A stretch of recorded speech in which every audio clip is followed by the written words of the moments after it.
Okay, so let's start with a super quick revision of miscellaneous provisions chapter. Now we are going to take up selective sections from this particular chapter because as the name suggests, it is anyway miscellaneous. Yes, so let's start with a few sections here. Section number 144, which talks about presumption as to documents. Now, whatever documents have been produced by any person under this law, or whatever documents have been seized from anyone's custody, or whatever documents have been received from outside India, let's say those documents relate to me, okay, and it has been produced by my opposite party in the court of law. Okay, it has been produced by the prosecution, or it has been produced by any other person in the court of law. Then in such a case, it will be deemed that, it will be presumed that these documents belong to me. Okay, if it has my signature, if it has my handwriting, or if it has any of my details, then it is presumed that those documents belong to me, unless it is proved to the contrary. Okay, if you prove it otherwise, then okay, otherwise it is assumed that those documents etc. belong to you, and those documents can be used as evidence against you also. Yes, okay. Then going on to the next one, that is section number 145, which talks about using documents and deemed documents as evidence. Okay, we already know that documents can be used. Documents are something which are printed, or which are handwritten record kind of a thing. Those can be used as evidence under the GST law. We are specifically talking about GST law.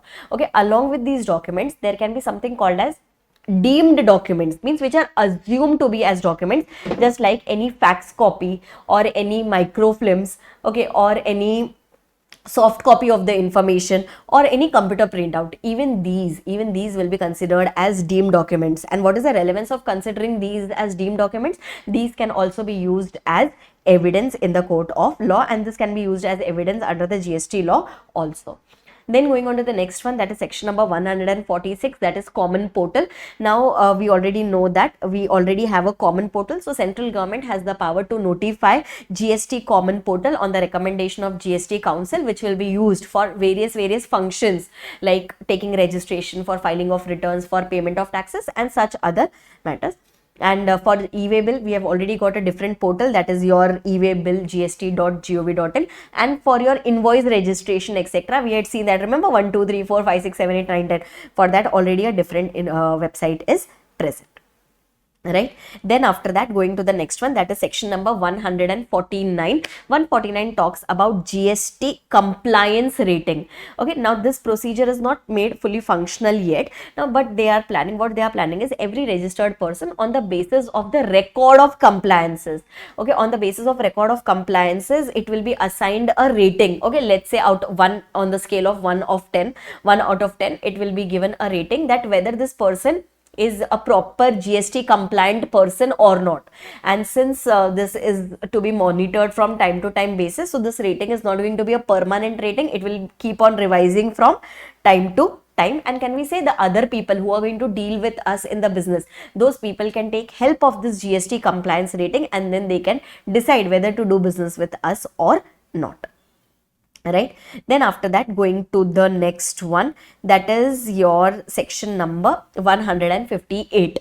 Okay, as I have already told you, we are just taking the selective sections here. Section number 158 talks about disclosure of information by a public servant. Now all the officers who are exercising their functions under GST, those persons are considered as public servant. So by default, it is said that by default, can we say those people get to see information about us that we furnish in while filing returns, the information that we give during any GST proceedings, any information that we submit during any court proceedings etc. Can we say those information are available with the public servant? So can they make those information public, or that has to be kept confidential?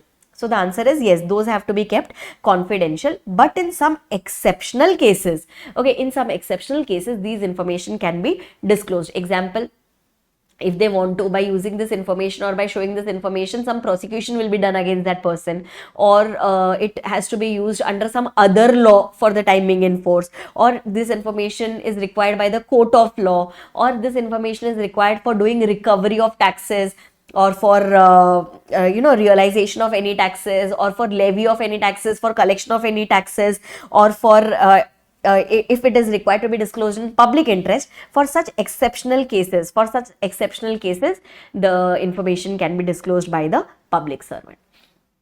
Okay, now going on to the next section. Next section is important, that is section number 158A, along with amended new rule, that is rule number 163. Okay, now what does this section 158A says that, now let's say if I am a taxpayer, okay, if I am a taxpayer here, and if I want to share, let's say I am having some business deal with some other person, let's say let's talk about amalgamation, merger, or any other big business transaction I'm going to enter with some other entity. Okay, and that other entity is not yet sure whether I am a GST compliant person or not, so it asks me, can you share your GST information with me? I said I cannot share the GST login ID and password with you because we have not yet entered into the transaction, or we have not yet done the merger amalgamation. So as of now, I cannot share this information with you. So in that case, GST portal gives you an option that you can share your information. Okay, you can give your information, you can give your consent to the GST portal, and then if you are okay with sharing your GST information, not your credentials, okay, GST information with some other person, then by giving the consent to the GST portal, you can share your information with some other entity, okay, or with some other person. Now, what all information can be shared? Your GSTR1 information can be shared, GSTR3B information can be shared, GSTR2B information can be shared. Then your information that you had given at the time of registration, that can be shared, and the information that you would have furnished while preparing your e-way bill, information that you would have furnished while preparing your e-invoice, etc. All those information, if you give your consent to the GST portal can share this information with any other person. Are you clear with this? Okay, but the most important thing here is, before giving your consent, you have to take consent from your recipient and from your suppliers. Okay, let's say I am A Limited. Okay, let's say I am A Limited. Then to the recipients, okay, to whom I am making a supply, can we say his information is also going to get shared because of my returns? Okay, and the persons who have supplied me, that is my suppliers, I will have to, because I am sharing this information with someone else, so I will have to take the consent from my suppliers and from my recipients before I give the permission to my GST portal.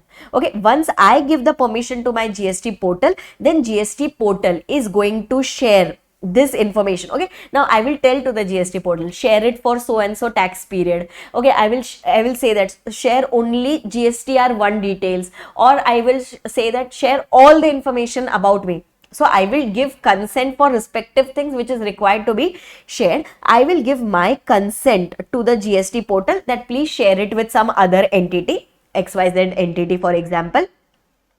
Then GST portal will share this information with an NBFC which is designated as account aggregator.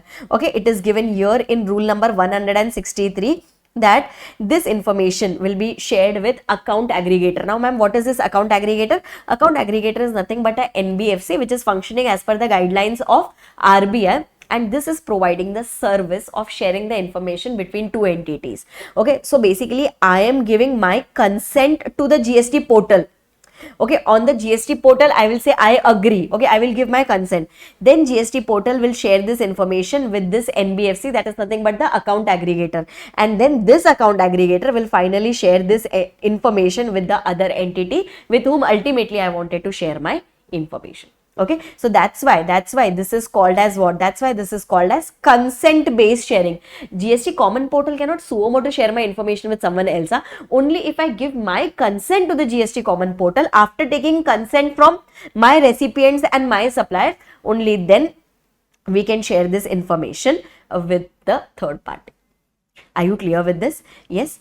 Okay, then going on to the next one. Again, next section is also important, that is section number 159, which talks about publication of information, making your information public.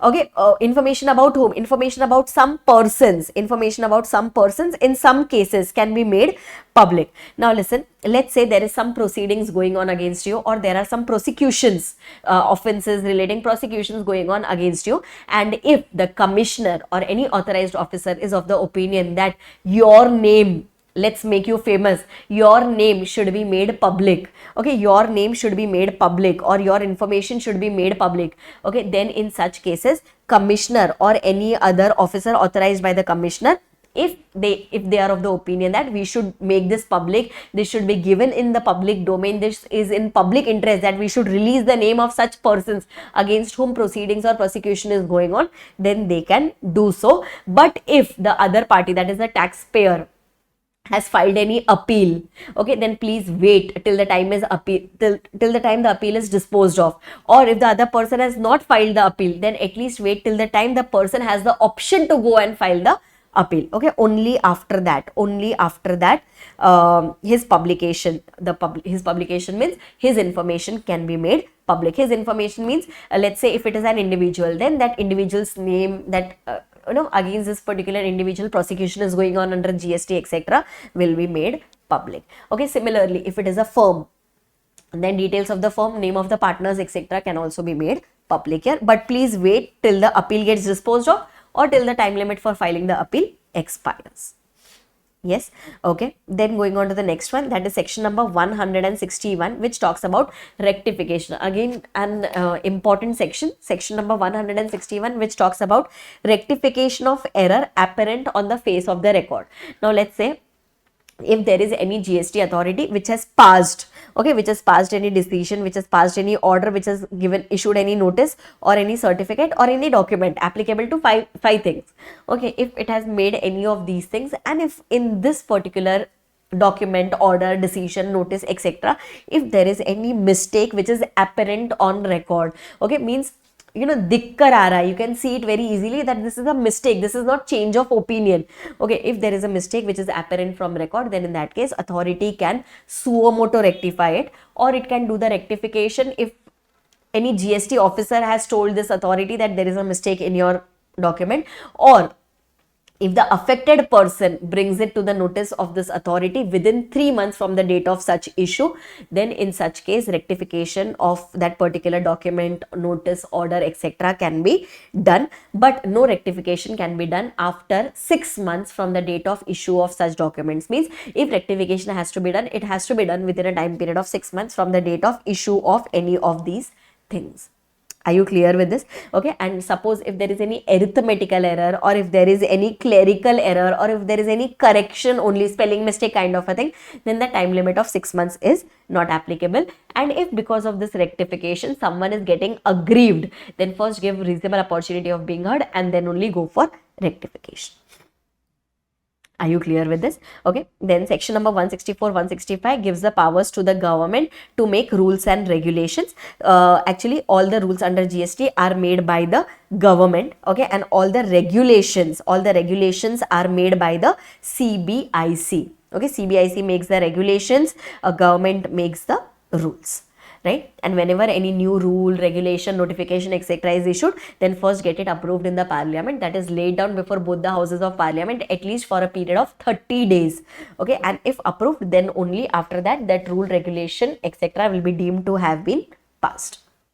Then going on to the next section, that is section number 168, which talks about powers of CBIC, that is the board, to issue circulars, instructions, directions to the CGST officers. Okay, now board is the topmost authority there under indirect tax, CBIC. Okay, so CBIC can issue some circulars, instructions, orders, etc. to the CGST officers, so that CGST officers can implement the provisions of CGST law in an uniform manner, so that everyone follows the same treatment only. For that, it is receiving circulars, instructions, etc. Now, these circulars are binding only on the CGST officers. Okay, these are not binding on the assessee. These are not binding on the taxpayer. Okay, these are only for the department. And suppose if there is any difference between the circular and between the law, then always the law is going to prevail. Yes, then section number 168A, again important. Section 168A says that under GST we have studied so many time periods, so many timelines, etc. Can these time limits be extended? So the answer is yes, these can be extended if it is due to the reasons of force majeure, that is war-like situation, earthquake, floods, cyclone, pandemic, epidemic. Okay, if any of such kind of things have happened, which is beyond the control of which is any such activity which has been caused due to nature. Okay, then in such a case, government has the power to extend the timelines.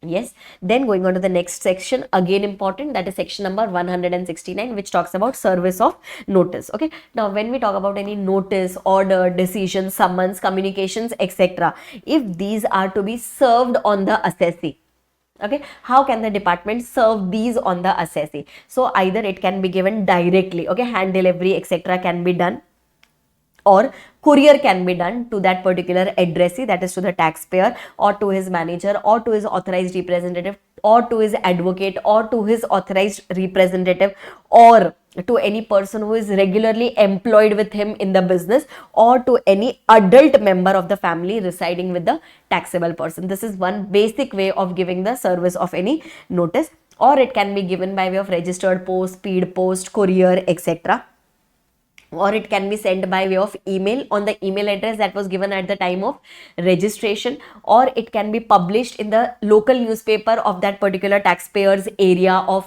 business or area of residence, or it can be put on the common portal in his dashboard, that notice etc. will be visible. And if not or alternatively, it can be affixed at the taxpayer's place of business at a conspicuous place. It can be placed, affixed at his place of business or the place of residence. And if none of these methods work, then in that case, CGST officer in his office, there will be a notice board. That notice will be put, that notice, order, summon, etc. will be put on that particular notice board. Okay, when you are sending it by registered post, courier, etc., then it will be deemed that it has been served to that person within those many number of days within which normally the courier, post, etc. gets delivered. Okay, example, if normally a speed post takes 4 days for delivery, then it will be assumed that after 4 days the notice has been already served on that person. Okay, if suppose we are publishing it in the newspaper, or suppose if we are tendering it to the other person, okay, or if we are affixing it on his at his place of business, etc., then on the day when this activity is done, it is deemed that the notice has been served on the other person. Yes, okay. Then the next provision, just for your knowledge, next provision is talking about rounding off of tax. Okay, this is not about rounding off of amount in the invoices. In the invoices, you can keep the decimals, there is no problem. But when you are making the payment of tax to the government, at that time they say that please follow this rounding off principle. Let's say your amount of tax is equal to 120.10. Okay, then it has to be rounded off to the nearest number, that is 120 here. Okay, suppose if it is 120.50, okay, or if it is 120.80 for example, then it has to be rounded off to 121. So 50 paisa or above, higher side, and if it is less than 50 paisa, then to the lower side. Are you clear till here? Yes. And then next section, that is section number 171, which talks about the anti-profiteering measure. Okay, now what happens in this anti-profiteering measure? We already know that under indirect taxes, the burden is borne by the consumer, right? The burden of taxes it ultimately falls on the consumer. So now they are telling that, let's say for example, suppose if there is a reduction in rate of tax, okay, government has done a reduction in rate of tax on any goods or on supply of any goods or services. Okay, and whenever you are taking any benefit of input tax credit, then that burden should not be passed on to the consumer. Okay, or let's say you're taking the refund from the government or any such thing. So whenever you have got the benefit, please don't collect it additionally from the consumer. Okay, example, let's say earlier the rate of tax was 28%, now the government has reduced it to 18%. You don't collect 28% from the consumer. Okay, collect 18% only. Please pass on that benefit to the consumer also. This is what they are telling. Okay, so and because of that, can we say there will be ultimately reduction in the rate of prices of those goods, right? So if there is a commensurate reduction in prices, well and good. Okay, because of these reasons, means you are passing on the benefit to the consumer. Okay, but can there be some taxpayers who are not passing on these benefit to the consumer?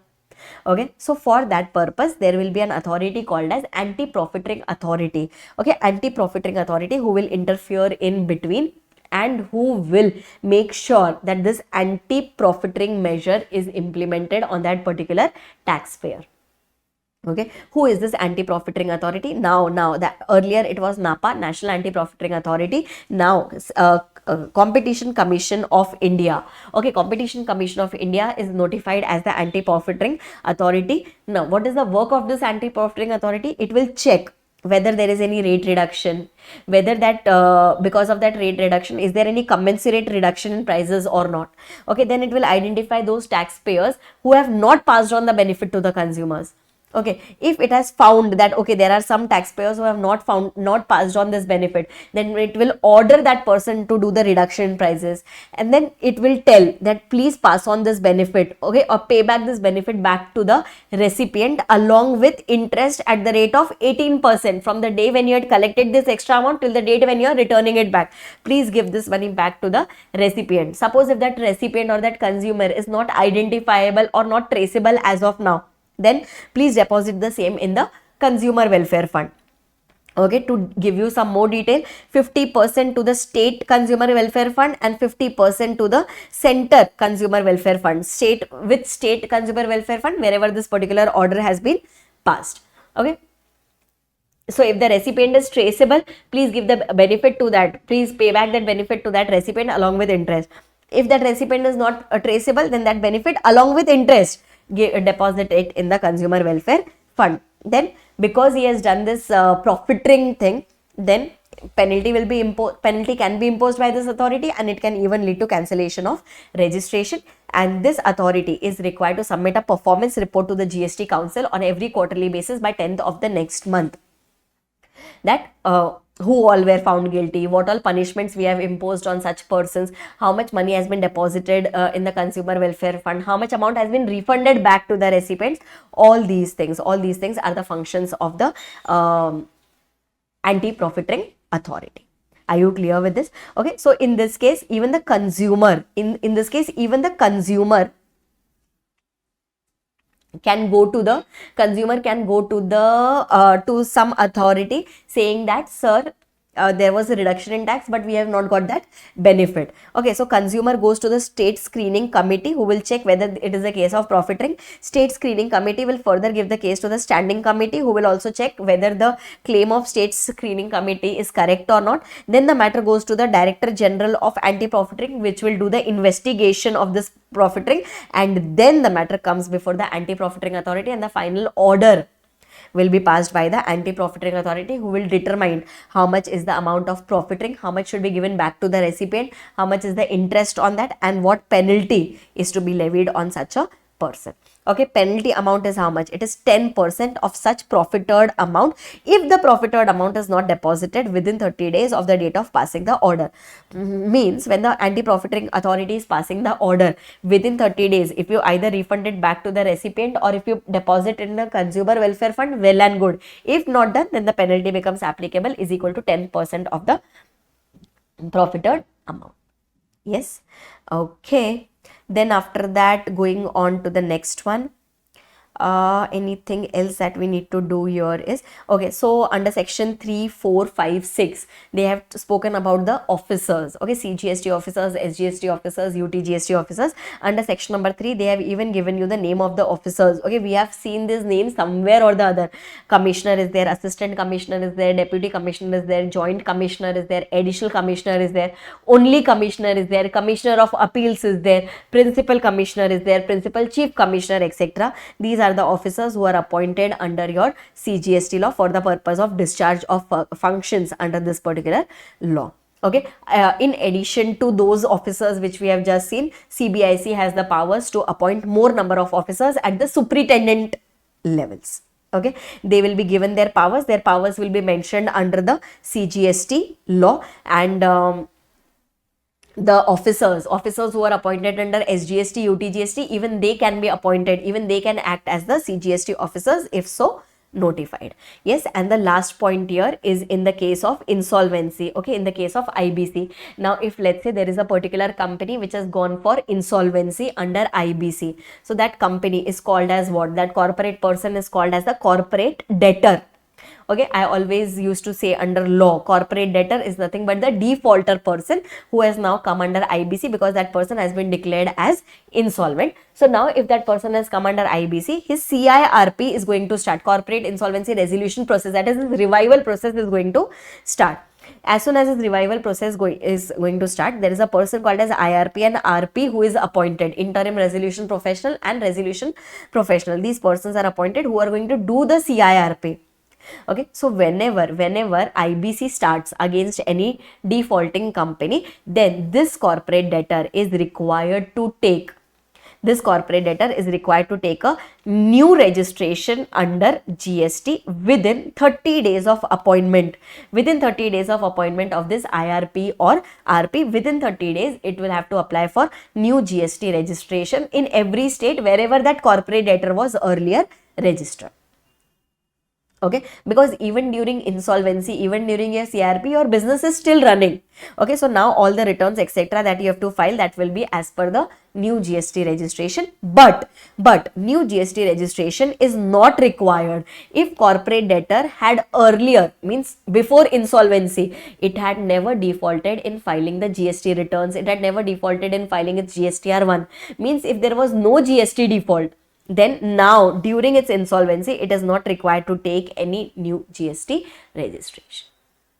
Are you clear with this? Okay, this was a special point which was applicable only for the purpose of IBC.